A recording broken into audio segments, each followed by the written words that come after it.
I made a blunder. I made a silly, silly blunder. Welcome to another episode of the Super Movie Studies Podcast, a community of superhero movie fans, teachers, and students, people looking to discover more about superheroes and the world because both are awesome. I'm your comic book culture host, Michael Maurer, joined by the movie maestro, James Skylar Hutzma. the scientific scholar, Grant Austin. and our deliberate doctor. How about delightful? Ah, thank you. Delightful. Amy Matson Lauders. I like delightful. That's good. I like how the medical student had to come up with the right word Oh, shush. between two media people. Shush. Shush, shush, shush. I'm in technologies. I'm a techie. Take it away, blue text. Sorry. SMSP is your premier movie discussion podcast. Every week we continue our journey exploring our favorite subject, superhero movies. Every fan sees the movies differently, so we gather some amateur experts to discuss certain aspects of the film. Whether it's money, comic books, music, or science, or wham! SMSP talks about it all in this week's episode. Deadpool! And yes, there will be spoilers. Okay. Let's go. First opinions. Starting with our doctor. Our delightful doctor. Well, this delightful doctor thought Deadpool was also a delight. I really enjoyed the film. It was one of the first films in recent memory that I just wanted to turn around and go back in and watch it again. And part of it is nostalgia. There was a lot of appeal to my Generation X thing going on there. But it was also the rapid-fire joke delivery. It was not old. It was not stale. It was a new take. The breaking of the fourth wall stuff was really fun. And it was just a really entertaining film. And you didn't really have to know who Deadpool was to enjoy it. I think that's a key thing for why it's so successful right now. Fantastic. Moving along to Granty. I thought Deadpool was fucking awesome. I felt the same way. I just wanted to turn around right away and rewatch it. I thought many of the jokes were hilarious. I laughed out loud several times throughout the movie. Overall, I think it was probably one of the best superhero movies I've seen in a while. It was definitely the best origin story that I've seen. So all in all, it was a very wonderful film-going experience. Not a negative thing to say. All right. Skylar, what did you think? Deadpool is the best superhero movie of this year so far and of last year by a mile. It is just so much fun to watch through, has repeat value beyond what you could imagine. Ryan Reynolds is great in the lead role. I love the rapid-fire approach to the jokes, and more than anything, I loved that it was so genuine in its story, characters, its approach to the character was so spot on with what that character should be, and the fact that it doesn't condescend to you, treat you like you're dumb, and has some actual heart to it. Yeah, this is a really intelligent film for kind of being an R-rated violent schlockfest. It is, well, schlock's the wrong word. Grotesque barbecue? Hold on. I've got a phrase here. Gratuitous. Yeah. But this, I mean, it's you just have to be astounded that this Deadpool movie got made in the first place. Because overall, like, Deadpool is more of a cult famous character. I mean, he shows up in a lot of different comic books, but overall, he's not really a tremendously popular character. He's probably got popularity reigning somewhere next to the Martian Manhunter? No, he's certainly more popular than him. Maybe the Guardians of the Galaxy? Pretty close, I'd say, to them at this point. So the fact that they made this and a hard R superhero rated film, I mean, the last time that happened was Watchmen a few years ago. Didn't do well in Dread. theater box office. Oh, Dread. Yeah, and that was even worse. And what's fun is they know it too. The makers of Deadpool knew that this was. I mean, and it came out in part of the jokes in the very beginning. The Deadpool looks at the camera and says, "Now I know what you're thinking. Whose balls did I have to suck to get my own origin film? I can't tell you, but it rhymes with Wolverine." It was just, and from that moment you're set up like, okay, this is going to be fun. A very, very self-aware film that doesn't pull you out of it so much that you forget that you're watching an actual story. And honestly, like, this is some profound writing. The fact that they were able to balance the ability to interact with the audience and the ability to tell the tale of Deadpool the way they wanted to tell it. So, Well, the There's a- writers were the real heroes of the film, after all. that's true. Yeah, I'd agree with that too. Absolutely.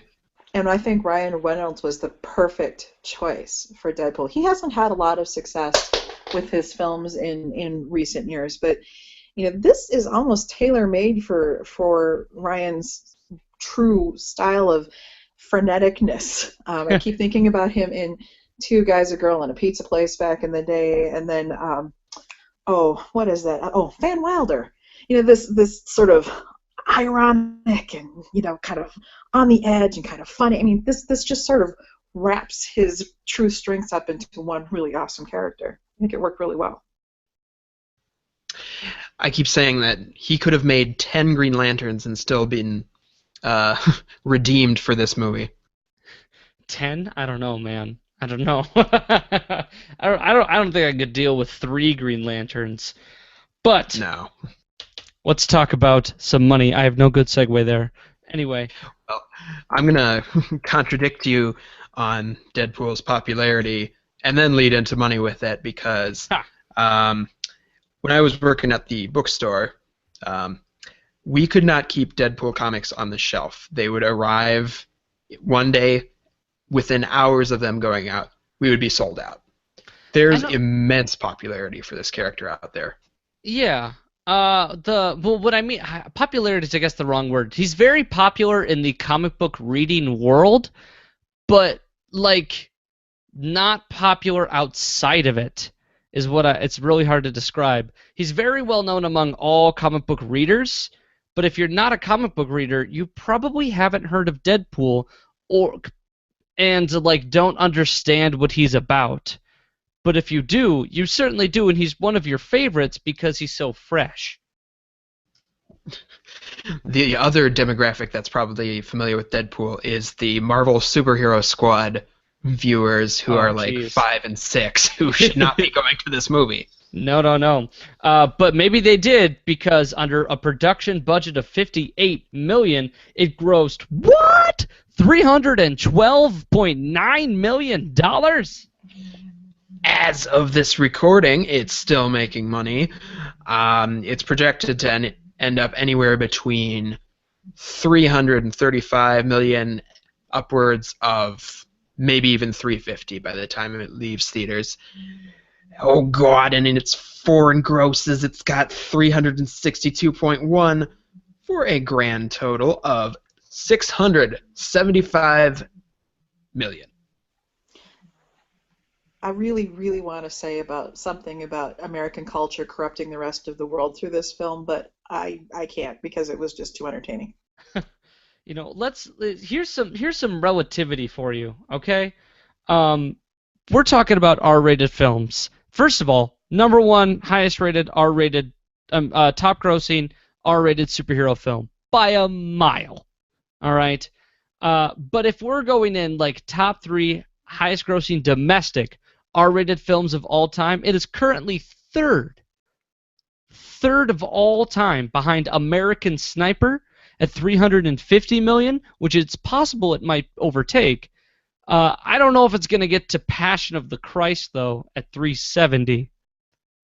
No, you told me earlier that American Sniper was at about 328 million. I was wrong. I just looked at it. Oh, okay. Then it might surpass the second spot.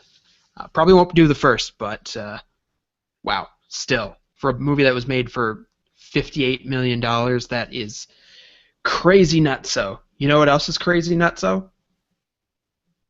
All of the records it's breaking. Okay. Stepping outside of the R-rated sphere, let's go into the comic book sphere, where it has just crushed everything you could imagine, almost. It is, so far, the biggest X-Men movie domestically. Jeez. Yeah, and it's, you know, obviously it's a character from the X-Men universe, but you wouldn't really call it an X-Men movie, would you? Let's see here. It's creeping up on Days of Futures Past's worldwide status right now, which it probably will get behind, or surpass, excuse me. Probably by the time you listen to this, it will surpass Iron Man to become the third biggest superhero origin movie. Jiminy crickets. Yeah, and then, not to mention all like the biggest Valentine's, President's Day opening, February opening, R-rated opening weekend. Doesn't it still have those records? It has those and more that to go through all of them would be a podcast in its own at this point. Oh, my goodness. Just know that its opening weekend was 132.7 million. That's double what box office experts were expecting it to do. And then with the holiday weekend in there, it brought in even more to bring in 150 million. I can tell you what, though. The demographic of when I went to this opening night, it was all what I observed in Arlington Heights, Illinois. All white males between 20 to 30s, and about half of them had a female friend next to them. So it might have been about 1/4 white females, and then about 3/4 white males was the whole theater. And I was like, about all the same age group. And then there was about like one old couple in the top left. I was like, what are you doing here? I'm trying to decide if I'm part of the old couple audience for the film, but it was a date movie for me. Mm-hmm. Well, the second time I went in that same audience, though. I think you're right about that. Mm-hmm. The second time I went, I saw children. I saw a fair amount of children. Same. I was like, wow, okay. They didn't go opening night. That was too late. But I went on a Sunday matinee the second time, and I was like, look at all these kids! Oh my goodness. A man gets slapped by a billboard within 10 minutes. No, I will echo your demographic observations in that when I got to the theater, it was actually probably about 90% late 20s, early 30 dudes in what I dubbed as the douchiest audience I've ever been in. Oh, come on now. You don't know those people. You don't know their life. Okay. The movie was better than the audience. The guy behind us laughed throughout the whole thing. Oh, of course. Loudly. There's always at least one. Yeah. It's probably me. So moving on to some comic book characters. And boy, these are fun. They've all debuted in this film. This film's not really based on any specific Deadpool story because Deadpool doesn't really have a specific origin story. I'll describe that later, but let's start with some characters. Bob, Agent of Hydra, shows up in this. Premiered in Cable and Deadpool number 38 in 2007. Fabian Nicieza and Riley Brown. You see Bob as just a guy that Deadpool sees when he's fighting those crooks or those mercenaries at the end of the film, and he addresses him as just Bob, not the fact that he works for Hydra, because Fox doesn't own the rights to say the words Hydra in their superhero movies. That's owned by Disney. Ooh, Wonderful I semantics. Didn't know that. So. And yeah, they don't even have the rights to that specific character, not just Hydra. They just don't have rights to Bob. What? I think they can share Bob, because Bob's a Deadpool character. Right, he is. But I think they got around that by just saying, you're Bob, not Bob, Agent of Hydra. Because you can't copyright Bob. Yeah, Bob I've the tried. Mercenary. He's Bob the Mercenary now, but it's the same thing. So Bob, Agent of Hydra, is a is a guy who was just a dude. He was berated by his wife Allison, not Gail, like was in the film. Joins Hydra because it's a steady job, and he believed they have a full dental plan. And he was really looking forward to that, and they didn't. Turns out AIM had a full dental plan, which was a shame. Having several run-ins with Deadpool, he developed a dedicated friendship with him, hence his inclusion in the film. Next character, Angel Dust, played by Gia Carano, premiered in Morlocks #1 in 2002 by Jeff Johns over on the Marvel side and Sean Martinborough. If comic book fans should know that Jeff Johns is a very famous, prolific DC writer. But in 2002, Marvel had him for a run. So Angel Dust was a teenage runaway who found and joined the Morlocks in Chicago. Oh, Morlocks, by the way, are mutants who live in the sewers because their mutations are physically disgusting or disfiguring. Christina was her name. She just wanted to make friends and be accepted by her parents. And by the end of the story, that's exactly what she did. So happy endings. Her power specifically was increasing her adrenaline for super strength, but at the same time it malforms her face, gives her black streak across her eyes and such.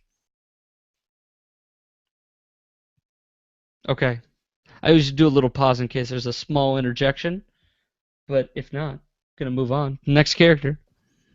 Oh, you didn't want to say my fun facts? That's I fine. was giving you a chance to, is what I was doing. Oh, well, I put it in your section, so, Well, well, I fine. figured if you Morlock. wrote it, you might want to say it. Okay, I'll say it. Morlock. Morlocks are based off the antagonistic beings from The Time Machine by H.G. Wells. And so, like, I don't know, my bookworm side just kind of thought that was interesting That's because I've also read a The Time Machine. trivia question in X-Men Legends, the video game, of what are the Morlocks based on. Really? My I didn't know that. my favorite memory of the Morlocks is from the '90s X-Men show, where for some reason the leader Callisto is like, the Morlocks would like to invite the X-Men to Christmas dinner, and then one of them becomes a dinner table. That is amazing. I totally forgot all about that. Next character, Negasonic Teenage Warhead, premiered in New X-Men number 115 in 2001 by Grant Morrison and Frank Quitely. Naming herself after the song Negasonic Teenage Warhead by Monster Magnet, Ellie Fimster was a student of Emma Frost on the mutant island Haven of Genosha. She possessed precognitive telepathy powers, which had her predict the Genoshan massacre of 16 million mutants by wild sentinels. When that day happens, she predicted it, she didn't prevent it. She dies that day in Emma Frost's arms. Later, she returns as a member of the Hellfire Club's Inner Circle in Joss Whedon's extraordinary run on Astonishing X-Men, Volume 3. Highly recommend you check it out, or at least you can watch the motion comic, all 5 parts of it, which is available. It used to be available on Netflix, but not anymore. But I'm sure you can find it online somewhere. Next character, Blind Al, premiered in Deadpool #1, 1997 by Joe Kelly and Egg McGuinness. Really bizarre relationship with Deadpool. They lived together, but she was more of Wade's captive because he would play obscene pranks on her that preyed on her blindness, of course. He would torture her by making her go into a box filled with sharp objects and threaten to kill her if she ever left the house. But these antics rarely affected her because she was a super tough gal. She could dish back any ridicule and eventually became a mother figure to Wade and his most trusted confidant. She truly is an old lady that just didn't give a shit as long as she had food, a roof, and endless episodes of Matlock to quote-unquote watch. Fun fact, she also dated Captain America in the 1940s. That was proven or confirmed. We're going to move on to Weasel from Cable number 3, 1993. Fabian Nicieza and Joe, help me out here. Madureira, I'm going to guess. Madureira.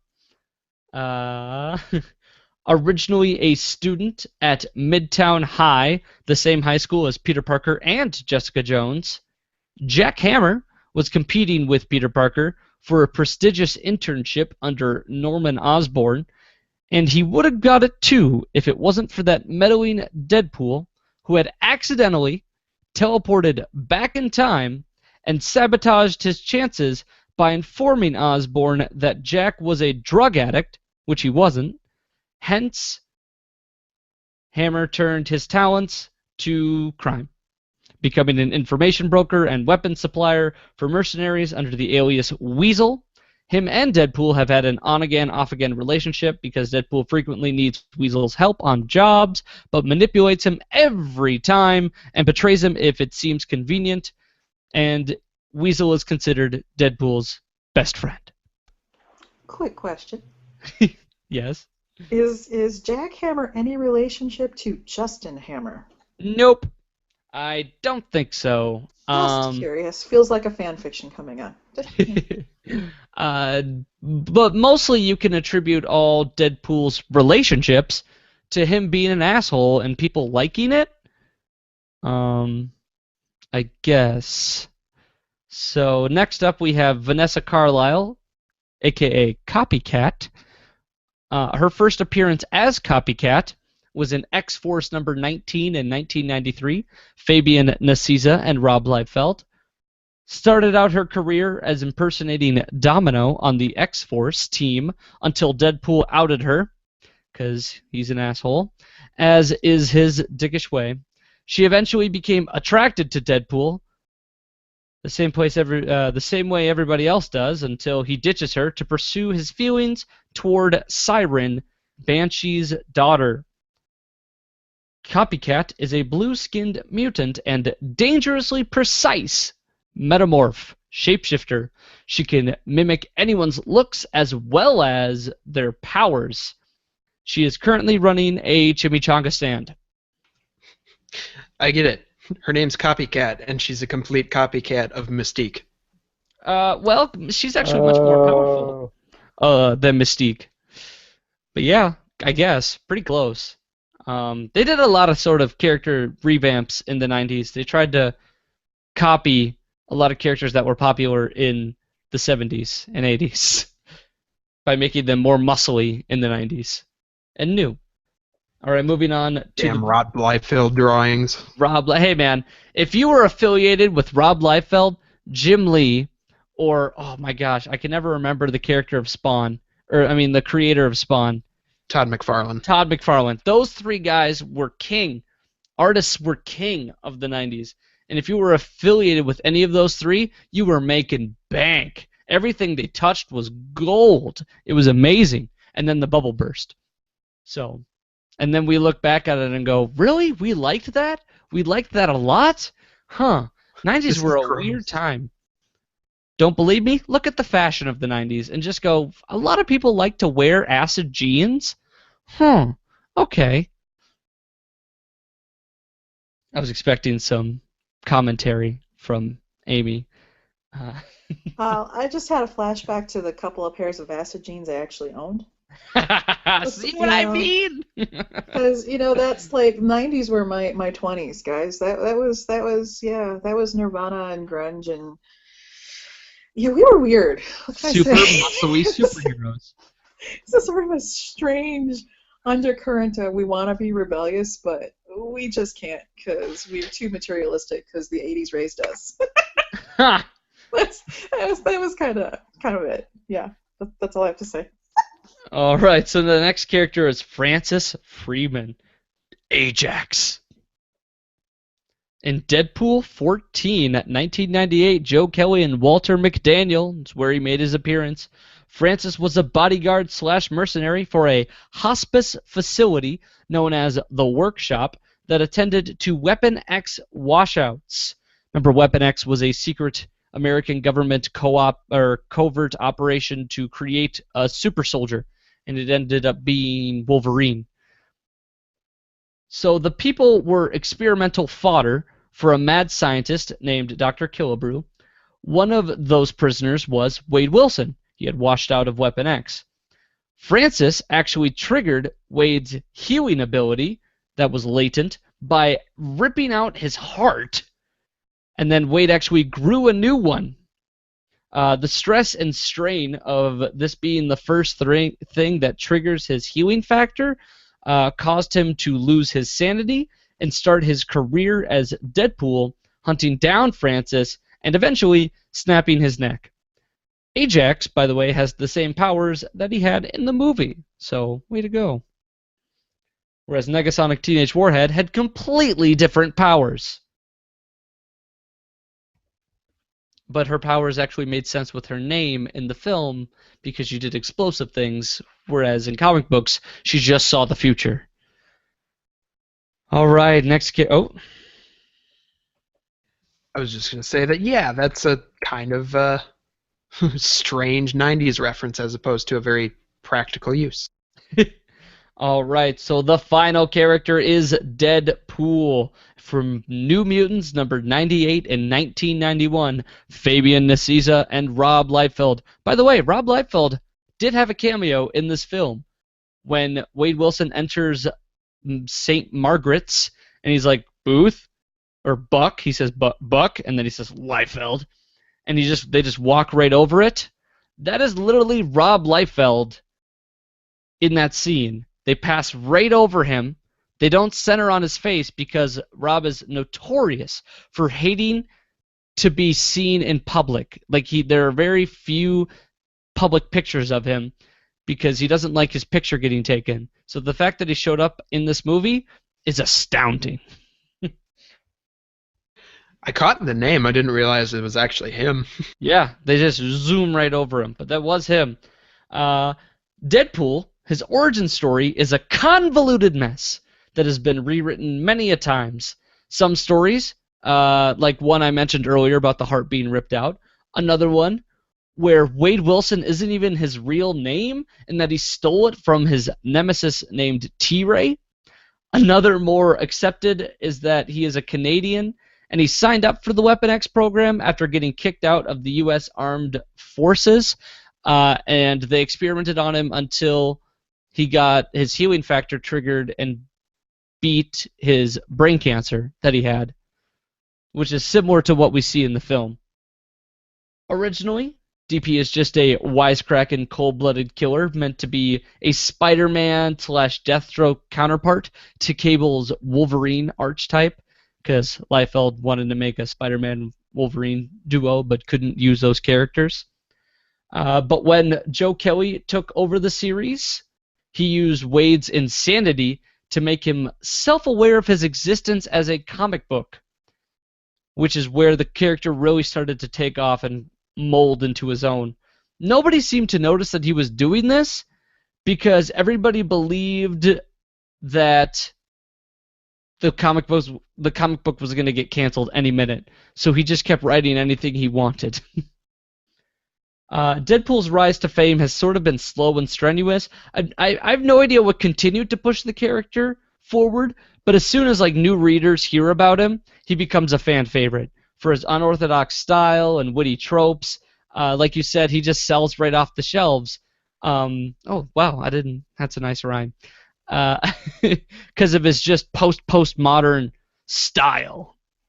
And I just want to add here, as an expert in pop culture and fan fiction, that carries over into the fan fiction community. I just looked because I happen to be on my phone while I'm talking.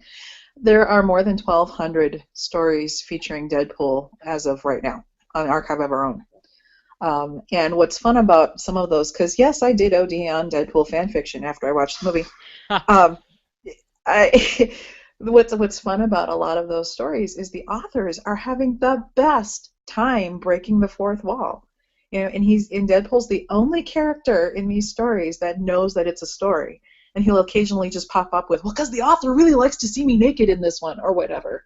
They're just hilarious, and really, honestly, as a writing exercise, I could see that being just incredibly difficult to do. I have no plans to write any Deadpool fan fiction myself because I just don't feel like doing that. But you'll read it for days. You betcha, because I do. That's what I do. So it's just really fun to see a self-aware character, especially in as you say, the postmodern world, where any universe is potentially is potentially the real universe. In a post-Matrix world, are we really here? I mean, it just plays with that sort of concept of maybe Deadpool's real, but he's the only one self-aware. And it just sort of messes with our whole idea of existence, and it's really existential in that way too. There's a little deep thought for you. Thank you. All right, which means we're going to transfer over to our next section. He's waving his hand. After I read the fun fact that Okay.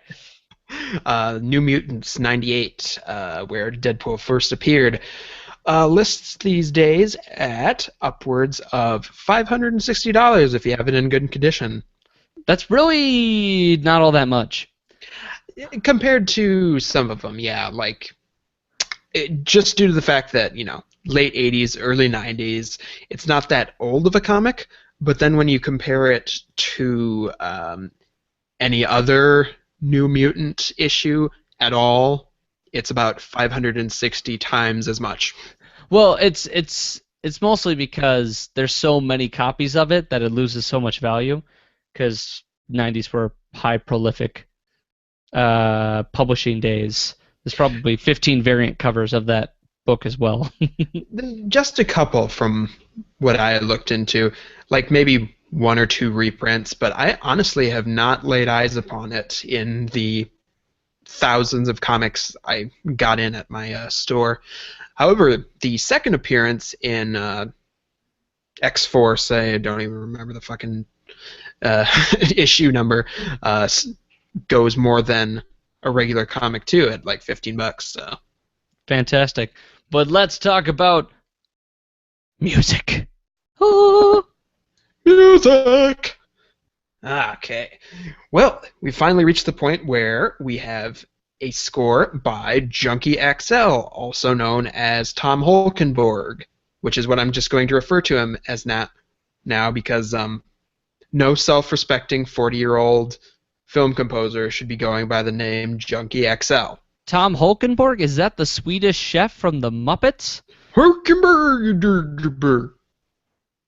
Might as well be, from what I understand. Nobody laughs. Okay. It's okay. I'll laugh at my own jokes. Well, we all have our microphones muted, so how are you supposed to know if we laugh or not? I mean, you can unmute your microphone to laugh. It adds a wonderful aesthetic. I could That's just so much effort. I do it all. An hour.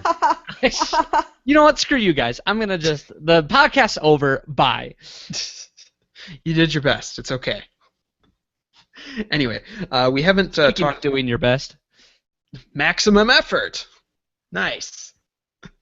Let's. That happens to be the first track on the queue for tonight's episode. Cue it up.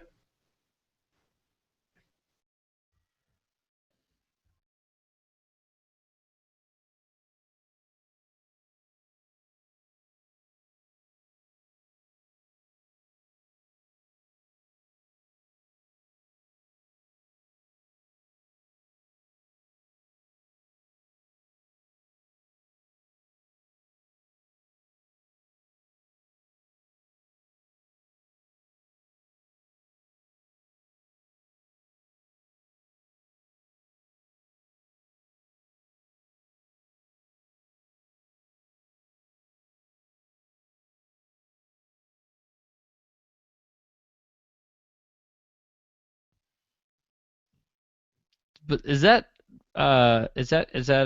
sampling from a Michael Jackson song? Funny you should say that because there are things to like about the Deadpool score, and there are things that you probably have some holes punched through them. Good things. sounds like Hulkenborg is definitely having some fun getting these playful 90s sounds that fit surprisingly well with the movie that's so Gen X heavy and whatnot. Thing that probably could have used some work, themes, actual like constructed music as opposed to like sound design. Maybe No, but is that from a Beat It? Is that the opening to Beat It? Is that what I'm no. thinking of? I don't think it's the exact opening, but it's definitely done through a similar synth or patch as what that sound was. Because yeah, that sounds exactly similar to it. Whatever, man. I was half expecting it to turn into Beat It. Hey, you're not If alone only there. it I was did. thinking it was going to be Beat It too when I was there. It's like, oh, come on, just tip it over. Just give me the Beat It. Come on. Nope, didn't happen. Not this time. Next track we have in the segment is 12 Bullets.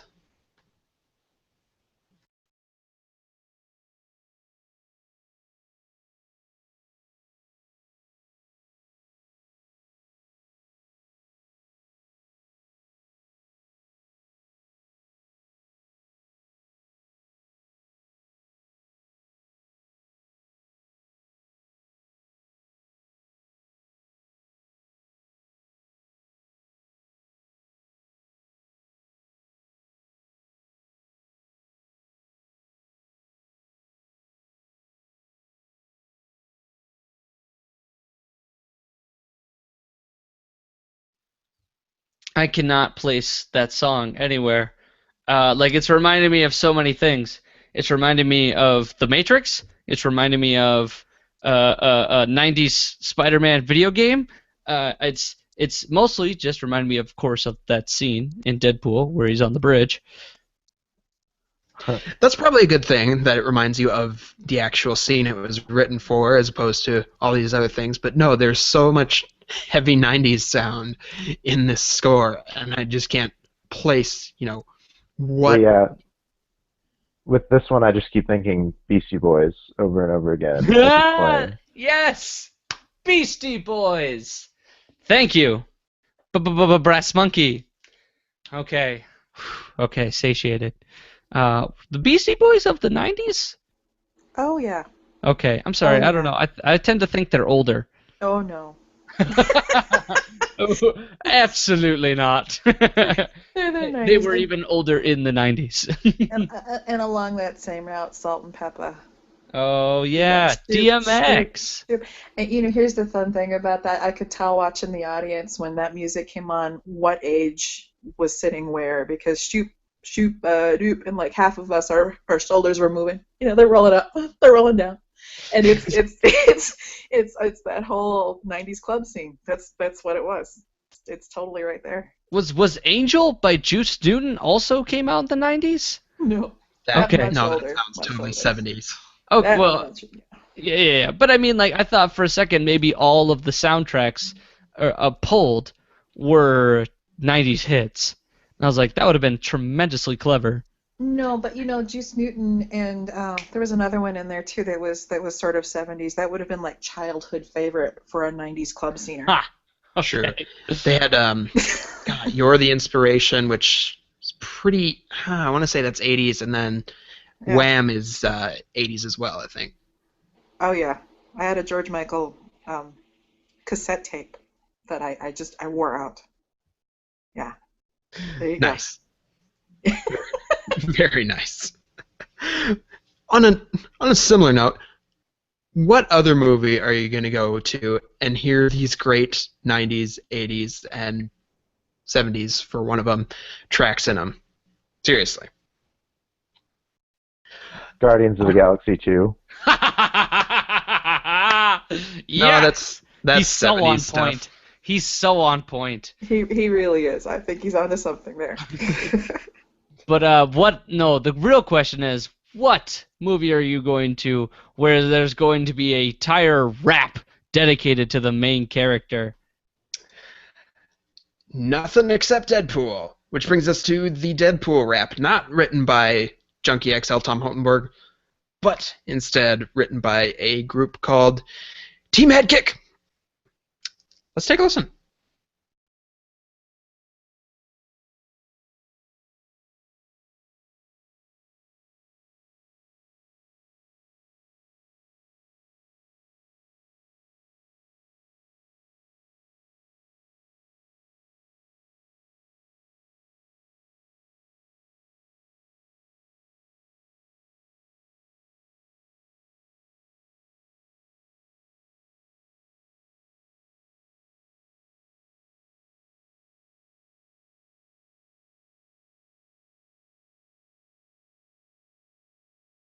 Captain Deadpool. Yeah. Deadpool. Nah, he's just Deadpool. Man, what was I would really want to know the backstory behind how this song got made. That's going to be my next goal in life is to discover. So Team Headkick was like, we love Deadpool, so we're gonna make a song about him. That's good. That's fine. I've seen that before. You like something, you make a song about it. But how did this specific rap end up in the film? Huh. Very Seriously. interesting. It's like, oh, hey, we've got Team Headkick in the studio for the day. Let's just have them ad-lib. I Oh. really think it's good for you to have goals at this stage of your life there, Michael. I really do. My goal is for this podcast to eventually put money in my pocket. I don't know.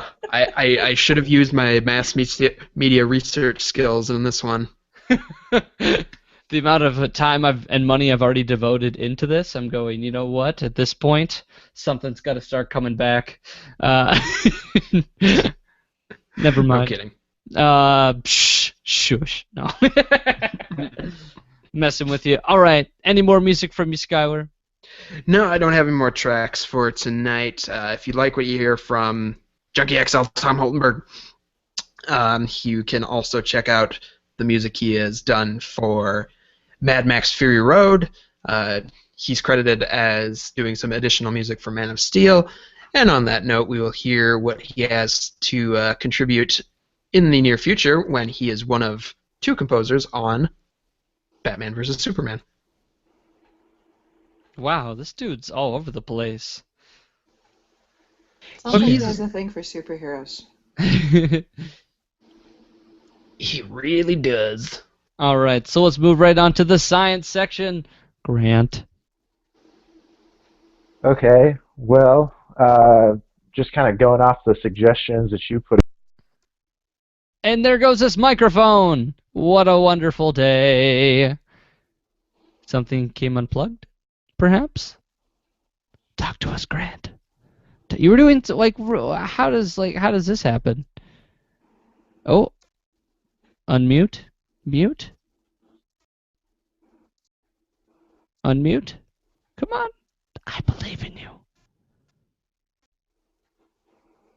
Nothing. Damn. How does what? There's no science tonight, ladies and gentlemen. Oh, no. Okay, but seriously, how the hell does this bullcrap happen? Grant, do you think you can leave and come back? Because I can invite people, because I have that power, but apparently I can't re-invite myself? Because Google Hangouts is some confusing-ass bullshit sometimes. Makes me want to pull my hair out. Makes me wonder why there isn't a podcasting... Is it working now? Yes. Carry Okay. on. I don't know why that happened because it was registering on my phone that it was receiving input, so I don't know why you guys weren't hearing me. Well, take that might have advantage of the time we have now. Okay, well, just going off the three suggestions that you had to talk about for science, the first one, Colossus and his metal exoskeleton that he's got going on for himself. This was really the only one that you put on here that I thought was fairly impossible. Just from a biological standpoint, there really isn't anything that uses metal as a shield Um, Obviously, plants have cell walls and bacteria have cell walls, but they're not made of metal. Yeah, I mean, there's a So, reason metal and organics are separate, and Colossus's skin is described in comic books as being organic metal. well, you can't live without metal. You have metal in your blood right now just with iron, and that's just one of many metal ions that you have to be alive. So it's not that we survive without metal, but what I was thinking, just from a standpoint of plausibility, you could make an organometallic polymer, which are things that are used all the time. They're mostly used in conducting and making computer chips, as well as some magnetic stuff. Uh, but the big issue here is flexibility, among other things. So if you break the polymer by moving, now you have to worry about reforming the polymer after you move and then having to do that over and over again. And I know we talked on Justice League Gods and Monsters about self-healing polymers for the Metal Men, and those are things, but just the constant movement and self-healing and breaking and self-healing all the time would just be impossible as of current research in organometallic polymers. Not Plus, to mention, you run really into the issue. uncomfortable. Well, yeah, and then just on top of that, you run into the issue of, if all your cells are coated with this organometallic polymer, how do things get into your cells? I mean, your cells have to get nutrients and basically eat, and they have to excrete waste, and your neurons are constantly exchanging things across their membrane to fire action potentials. So it just becomes a huge mess of issues. Plus, with all of the other things that happen with organometallic polymers, like the ferromagnetic stuff that goes on, you wouldn't want Colossus to be uh, incapacitated anytime somebody comes around with a magnet. So, um, Hence Magneto. well, yeah, but I'm thinking more of, you're fighting in a junkyard and somebody has a magnetic crane they used to pick up cars. Well, now Colossus is fucked. So, Well, you can turn it off. Apparently, he can't in the movie because he was just eating cereal in metal form, which I thought was really well, weird. yeah, because you see him in X3 and he's human half the time and metal half the time. So Oh, I Colossus don't would know. look crazy if he wasn't in his metal form because he's enormous and CGI. No human looks like that. it's true. He does gain height when he goes metal, though. That is a stat. His hair also becomes coated in metal. And Uh, Deadpool did explain they've only got Colossus and this teenage Megasonic Warhead, whatever, because that's what they had the budget for. it's So, true. They couldn't get a human Colossus at all, though. Danny Cudmore has been cut from the script. It is now two separate people: a CGI motion capture, very tall man, who I believe is French, maybe Russian, and a voice actor. Guess what? The CGI version's better than the human guy A because little he's bit. actually a character. They give him lines, yeah. Daniel Cudmore maybe said 15 things throughout the whole series, and he was on the cover of X3 and X-Men: Days of Future Past. Hey, Oh. he was pretty important. He had to throw Wolverine twice in that movie. So, So true. All right, let's move on to the next topic then. Not being able to okay. feel pain, as is Francis's mutant ability. So, this is a real thing. There are diseases called HSANs, HSAN. It stands for um, hereditary sensory and autonomic neuropathies, and there are five types. And type 5 is called SEPA, which is congenital insensitivity to pain with anhidrosis. And so that's a real disorder. People have that. It was on an It episode means of you House. can't feel pain at all. You cannot feel pain. You cannot feel changes in temperature. You can't really regulate your body temperature. You can't sweat. Um, Oh my so gosh. But as I put in the notes, this is way more of a disability than a superpower. People with SEPA have tons of issues. Well, for one thing, not being able to regulate your body temperature. A lot of them die of overheating or hypothermia because they don't realize they're overheating or freezing to death. So that's bad. Um, on top of that, they cause a lot of self-mutilation. You see people with SEPA, they have tons of scars around their mouth from like chewing their lips off and stuff, which is pretty horrible. They Oh poke my their god. eyes out in their sleep Wha- by scratching their eyes. So it's Oh my really god. quite horrible and not something you really want to have, but it is a real thing. So, I mean, I just had a flashback to an episode of CSI where they were investigating how this girl couldn't feel pain. This little girl, uh, like she thought she was a superhero. Like she stood up to some bullies and she took a bat to like the stomach. And the bullies were so freaked out because she didn't react that they all just ran away. So she's like, I'm a superhero. I can stand up for people. So they test her ability to feel how cold she can get. They dip her in an ice bucket, and another guy also dips his hands in an ice bucket. And as soon as he like pulls out because it's too cold, they measure her hands and like your hands are dying. You you have you just because you can't feel pain doesn't mean that you're not getting harmed by everything. well, exactly. And they had this on an episode of House as well. They had a patient who had SEPA, and so they had to like restrain her after a surgery because they were like, I know you can't feel this, but you're about to tear all your stitches out and then Oh, bleed to death. So, the thing with the um, CSI episode was though it's a little girl who believes she was a superhero, and then you have to tell her, no, you're not. Every time you do this, you could die. yeah, because it's really quite horrible, and most of them don't. Most people who have it don't live very long. They have to live in a very protective environment and have constant care, be constantly checking themselves for self mutilation. Um, it's a really rough lifestyle, and then it's just hard to live when you can't regulate your body temperature either. So Mm, all right. So let's very problematic. take a step into the final topic of science tonight.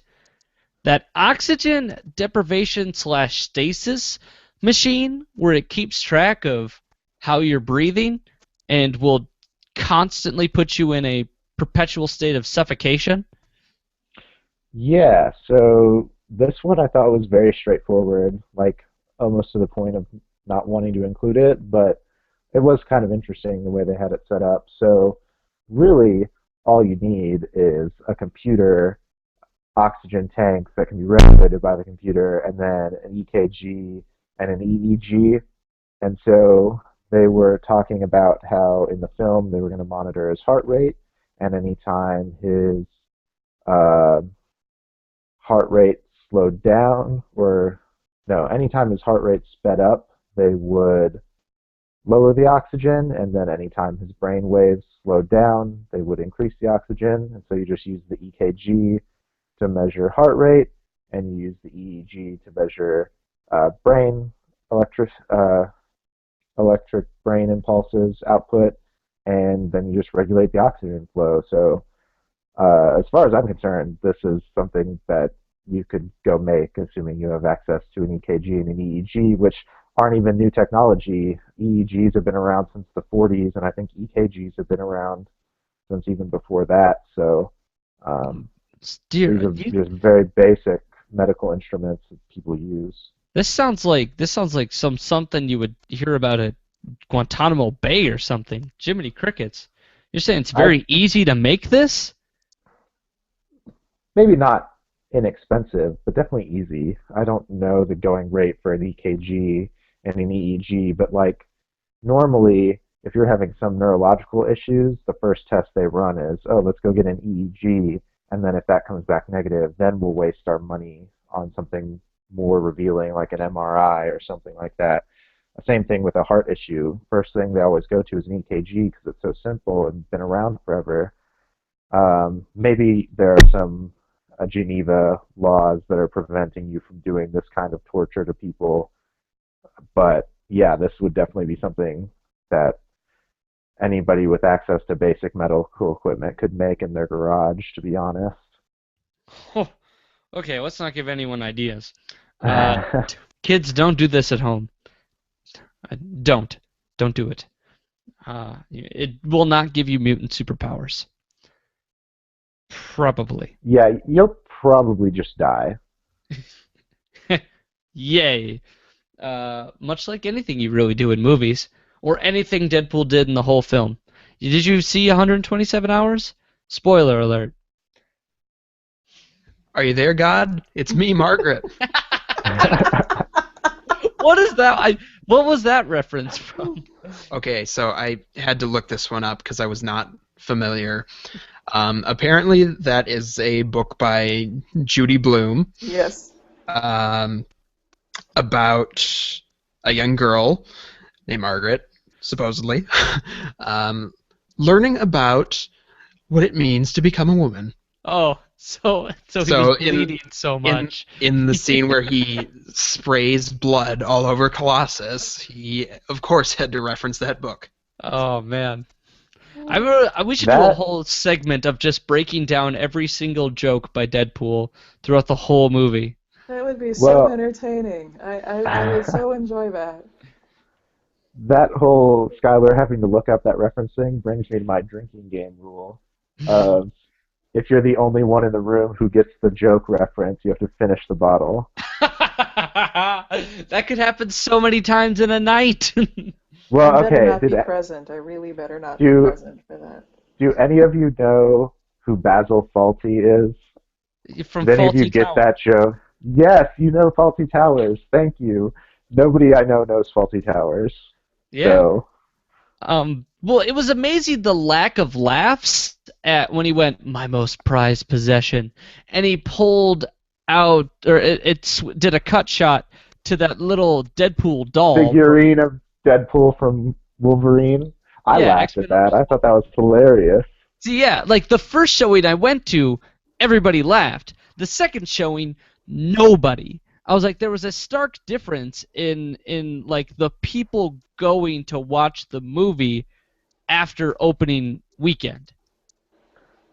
Same. Well, I'm like 90% sure the only reason people laughed at the Basil Fawlty joke, other than myself, was that he said it in a British accent, and they thought that was funny, not because they actually know who Basil Fawlty is. Well, that and he was wearing a Bia Arthur T-shirt when he was ski balling with Vanessa Carlyle. And if you know from comic books, he has a infatuation with the Golden Girl, Bia Arthur. See, it's funny. The one the one I didn't get was actually the post credit one where it was a reference to Ferris Bueller. You Oh, you didn't didn't get get that? That's the most obvious one. Not if you haven't seen Ferris Bueller. Yeah, really. I mean, you You've just never have to seen know it. Ferris Oh. Bueller? Okay, Oh my Skylar, gosh. I have to tell you, you must run, don't walk, to wherever it is you can get a copy of Ferris Bueller's Day Off, and you must watch it because there are so many references to that in this film, not just that end credit. I'm like 90% sure that Ferris Bueller is on Netflix, so you have zero excuse, Skylar, to watch this movie. I'm gonna bet it's not. I would have seen it.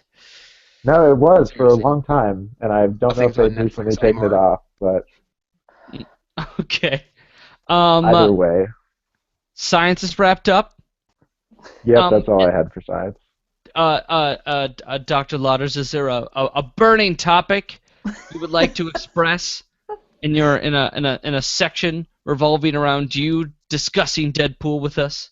Well, I've already addressed some of the things I would have addressed in this section. That's as we fine. talked. Because, it really is sort of a nonstop, you're right, it's 90s. It's a nonstop, this is my generation, this is, all the jokes, we got them. Every single one, all of the music, we get it. But I think that this self-aware character thing, that is probably the most intriguing part of the character of Deadpool, really speaks to sort of this self-awareness. A lot of Gen Xers, were kind of in on the joke in terms of what our lives have become and what our lives were like and what they were going to be. And yet, we can't take ourselves too seriously. We just can't do it. And I think that Deadpool really reflects some of that. So when you come back to the basic question of, why does something become popular? I mean, clearly this is popular, and you can see the money, and you know that it's popular. What is it touching on? Why is it successful now? I think we've hit a lot of the main points. First of all, we've got Ryan Reynolds, who I think his niche really is in the crazy, just kind of out of the box character. He's tried to do some other things. It hasn't been really successful for him. This is him. This is his character. I think this is going to be his signature, frankly. Then we have, as you say, the nonstop in jokes. There's so many jokes in this film. You can't keep up. And you'll be 4 jokes down before you get the one that was, 5 minutes ago, and you're like, oh my God, that was so funny. It's part of why I want to go see it again, is because I know I missed stuff. It was just that fast. And then there's this existential crisis thing that goes on when you've got a self-aware character. If you understand sci-fi universe sort of theory and the concept of the multiverse, what this is playing with is the notion that Deadpool actually exists somewhere. And where we exist in one place, he exists in another place, and there's all sorts of universes out there where there's other sorts of existences. And it's kind of fun to fantasize about, and it's kind of fun to think about, and it's definitely a fun concept to play with as writers and as sci-fi fans and so forth. But it is an existential crisis thing. It's a, are we really here? Do we really exist? Is it possible for us to be aware of ourselves in that kind of a way? And of course, what happens to Deadpool as a self-aware character? He's just totally batshit insane. I mean, that's just all there is to it. Because if you become self-aware, if you're aware there is an architecture universe, that's like throwing the curtain back. And we're not really allowed to do that without losing our sanity in the process. Oh my gosh, there was totally a comic book character that did this before him. Who was that? That was the Psycho Pirate. I don't even have a clue who that is. That was the only when DC had its Crisis on Infinite Earths, because they had so many multiverses that they were collapsing everything into one universe. There was only one character who remembered that there were multiverses, and that was the Psycho Pirate. And he went insane. Somebody has to remember, and that person will never be believed. It's very Greek. It goes back to Cassandra in Greek mythology. She was the only one who could tell the truth, but no one ever believed her. Those who speak the truth, or those who have that eye on that existence, and they know that the deeper truth and the deeper understanding, they're doomed to never be able to share it for one reason or another. Yet they'll be hilarious all the time. They'll be hilarious and hot. You notice how many good-looking people were in this film? Holy cow. Well, they do that bit at the end, too, where they're like Ryan Reynolds, and then they show the little Deadpool cartoon. He's hot, gets a small boner. And then Marina Baccarin, she's hotter, bigger boner. And then Ed Skrein, the guy who plays Francis, is like, he's hottest, and then he falls over because his boner's so big. So they recognize it. That all the way through. I mean, that was. Oh, and that T.J. Miller is just to die for. Well, and I loved that whole montage with Wade and Vanessa month to month, and the International Women's Day celebration, which I thought was pretty funny. You're not going to get away with something like that on like 98% of the films out there that are for mainstream. I should say our mainstream viewing. Supposedly. Not nearly enough people laughed at Happy Lent. Not nearly enough. That was the best, though. That was the best one. That was so funny. But that also sort of speaks to the fact that, as I understand it, Deadpool is in canon a pansexual character. And That's so correct. you're taking. I mean, they don't really allude to that in the film so much. There's just kind of that hint that there's just more to this guy. But that also is kind of almost a 90s product, I want to say, because the common acceptance and the recognition of the spectrum of sexuality really has only been in the last 20 years or so, too. So there's just a lot of room for growth here. I think it just touches on a lot of notes that resonate with people. I have to say that Gen Xers probably loved it for the nostalgia factor, among other things. Although I did, I can only speak, as a member of that particular generation. And children loved it for the blood and sex. And gratuitous butt jokes. Don't forget that. So many butt jokes. So many butt jokes. Here's a good one. In the second viewing I went to, there was a kid who was so young he could not read the opening credits and had to have his parent or guardian read it to him.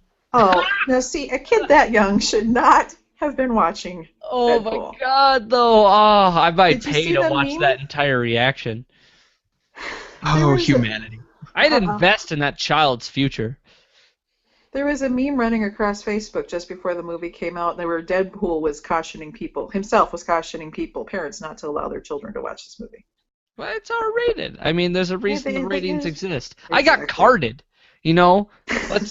Let's come on. Like, I get allowed. that I have a boyish face, but you gotta look at me and go, he's past 17 at least. I'm flattered that you think I'm still going through puberty, but come on, lady. They carded every single person in line for the opening showing. Oh, stupid. So dumb. I want to add one more thing here, and that has to go back to the fan fiction aspect of this too, because when we look at that sort of existential thing, fans really who take their interest in characters to a level where they're investing in creating new universes for them, and that's really what they're doing when they're writing fan fiction. They're creating new stories, they're creating new universes, they're creating all sorts of new materials. You can kind of get a measure of the popularity of a character in terms of its versatility for universe building by how many stories you can find out there for it. And while we were here, I mentioned there were 1,200 stories. Well, that's in the Deadpool all media types category. When you just search for Wade Wilson as Deadpool, there are like 3,300 stories, like triples. In terms of the number of stories available. Yeah, that's not even including all the published comic books he's been in. No, this is just fan-written, fan-authored stories with this particular character. And he would have to be an incredible challenge to write. A self-aware character that is basically arguing with the author throughout the entire piece that you're playing with. Sometimes he even jumps in between panels. Yeah. Yeah, well, and I think that is really well represented in the film. Ryan Reynolds just boom, boom, back, forth, sideways, zoom, zip. Fourth wall in between fourth wall. That was one of my favorite lines. Oh, look, it's a fourth wall in a fourth wall. That's like 16 walls. Yes, exactly. Is it really 16 walls, Grant? 4 times 4 is 16. I want to confirm that with our science guy, though. That is 16, correct? Because, I'm a cultural studies person. Yeah. 4 squared is 16. So Great. good job. And in case you're wondering, Deadpool has been featured in 1,670 comic books as of today. So in terms of written communication, in just our known sources right now, there's like 4,800, almost 5,000 Deadpool stories available for people to read. Get out there, people. And one of them's a movie. Yeah, and if you don't like what's out there, write your own.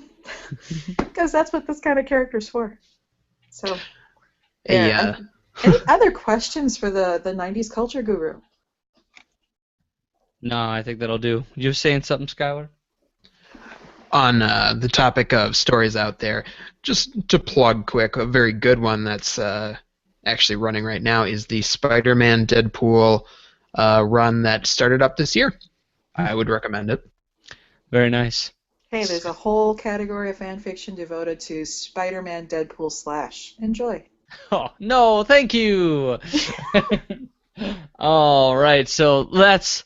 On that note, Yeah, let's finish this out. All right, that's gonna wrap it up today, superfans. Super Movie Studies is recorded and produced by Triop Cop Productions. If you like what you hear, find us on your provider of your podcast, whether it's Stitcher, uh, iTunes, Google Cast, which is soon to be released. I think we will be a member of that. I don't. Man, it's really weird, the distribution system of podcasts. It's not very centered, or besides iTunes, and really even there, it's still confusing as all get up. But wherever it is, put us on the, throw us a rating. It's free for you to do. Make it a 5, because that's the only number you could give us is a 5 out of 5. Duh. And just so we get more awareness of, and because it's very kind of you to do, we give you free entertainment while you're washing dishes or working out or in the shower, whatever you're doing right now and listening to this podcast. It's free. You're welcome. So just take 10 minutes and rate us, please. 5 minutes, 3 minutes, please. Thank you. All right, moving on. Yeah. So tryopcop.com, the website should be up to date after our 2-week spring break that will take place following our mailbag episode. So submit your questions to us on Twitter. This is where we always say we'll use whatever you say on the air. .n. Yeah, very literal. I don't know what that was. Why does it say? I was writing what you were gonna say, right? And then I got interrupted, and so I didn't finish it, and you just decided to just Ron Burgundy the shit out of that. Thank you. Yep. Yeah, as he said, we still have our active Twitter feed at Super M Studies. Follow us there. Send us your questions. Let us know what your favorite joke in Deadpool was, or if you had a particular one that you had to put some research into after the fact. Yeah, And we'll make that a competition. The deepest Deadpool joke. Seriously, tell us the one that had the most layers. I still really love the rhymes with Wolverine thing. That Not a whole lot of with the layers. accompanying picture of Hugh Jackman's Sexiest Man Alive cover. That I think that set the whole tone, as far as I'm concerned. All right, so that'll do today. I'm your host, Michael Maurer. Jim Scalar Houtzma. And Grant Austin. With Amy Matson Lauders. And I hope you all have a super week.